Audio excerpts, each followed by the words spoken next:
In this segment, I want to get into something important that happened today. Darryl W. Perry of Peace, Love, Liberty Radio, a hero of mine for his courage, his convictions, and standing up in the face of aggression.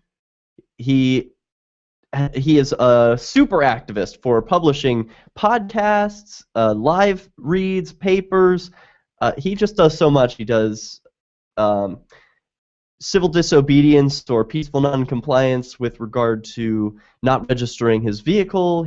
At every step of the way, wherever there's an opportunity for Darryl to say, no, I'm not going to comply with your arbitrary authority, he does it. He was one of the first people to give me a hug when I left jail, and that was a big surprise to me too.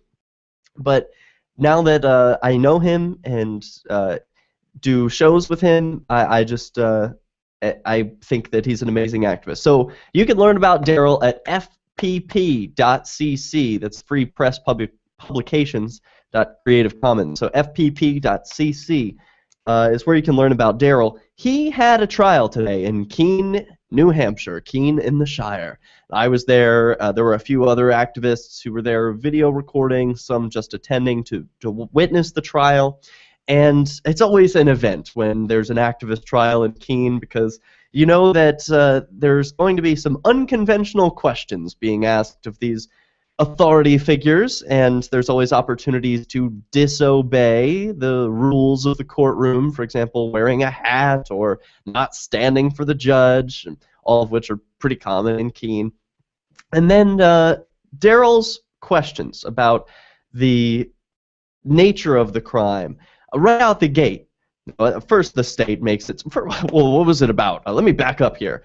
Darryl was stopped on Island Street in Keene, just a regular road, and it's a one single lane, so it couldn't have been like swerving or anything. The officer even admitted that there was no other reason that he pulled him over except for, quote, anonymous tip. He doesn't remember who brought it up. Maybe it was an email, maybe it was a phone call. I don't really remember, says Timothy Peliquin, the cop who pulled him over and gave him these charges. But he heard through the grapevine that Darryl's car was not registered. He suspected, he said in court, that it was a neighbor who complained, seeing that Darryl had Texas out-of-state plates here in New Hampshire. And they were concerned about it. A concerned citizen reported that, oh, one of my neighbors doesn't have the right license plate. They probably haven't paid the state. Let me call the police. And that's what they did. So Timothy Peliquin pulls Darryl over, says, hey, I haven't seen any violations. Your headlights are all working. No problems there. But you see, your plates, I'm concerned about those because they say Texas. We here are in New Hampshire. You live in New Hampshire, don't you? You have to register your car in New Hampshire. Well, Darryl said, okay, I'll go to court over this. If you think that I have committed a crime, then we'll see an arbitrator, the state arbitrator, about this, and we'll decide if a crime has actually been committed. Then Darryl was charged with another crime. After handing him his Arizona driver's license, the cop then charged him with the crime of failing to comply with the rules of residency, which is a weird charge that has to do with having a driver's license. You probably didn't know this. I certainly didn't. But when you sign up for a driver's license, you are signing away all sorts of rights. And I didn't believe this when I heard it the first time. You know, oh, you're consenting to the rules of the court and all of these. You know, the government can follow you, and you have to give your residency within 2 weeks. All of these rules that you agree to when you sign up for a driver's license are in full effect, allegedly, right? That's what the government people say. But then there are other activists like Jay Noon, who's been driving without a license all his life. And he's still able to drive on the roads. But hey, each strategy is different for each individual and what their needs are. So for Darryl, he said, I'm going to take this on. I'll go to court, and I'll do my best to fight it. His first question to cross-examine the witness, Timothy Peliquin, who pulled him over, is this a criminal or civil trial? Well, that has implications, doesn't it? but the cop didn't know. I don't know, was his response. Okay, well, there's a big problem there. If this is a criminal court, then Darryl has the right to face his accuser. Tim Peliquin doesn't know who his accuser is. He admitted it on the stand. Oh, but this isn't a criminal trial, is it? No, it's just traffic court, which somehow gets whisked away into some back room of no rules apply here. What? Is it a criminal trial or a civil trial? That's what the law affords. Oh, but then there's traffic court, and all the rules are out the window. So he doesn't get to face his accuser, and that's made pretty clear.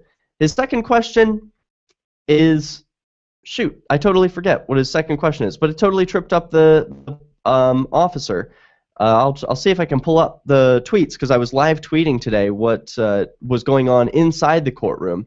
There were a lot of other trials that happened first. Okay, so Darryl trips the cop up with his first two questions: criminal or civil charges? And the second question, who is the victim? A great question to ask in any court, because if this is indeed a criminal trial, and that's why it's relevant, is this criminal or civil charges? If it's criminal, there has to be a victim, because how else? Why are we here if not to make a victim whole? Who has been injured? Who have I injured is what Darryl is essentially asking, and how can I make it right? Well, they will allege that the victim is the state. The state didn't get your money. Well, who is the state? This opens a whole can of worms here, and Darryl did a wonderful job representing himself. It takes a lot of courage to do that.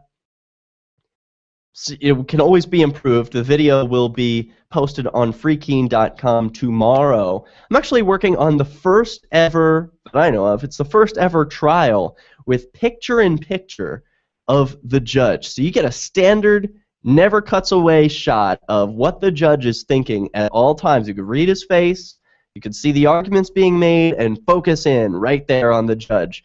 I've never seen it done before, but when I attend these trials in Keene, I can't look away from the judge's face. It is so interesting to me to see them furrow their brow or bite their lip as they hear an argument that perhaps they've never heard before.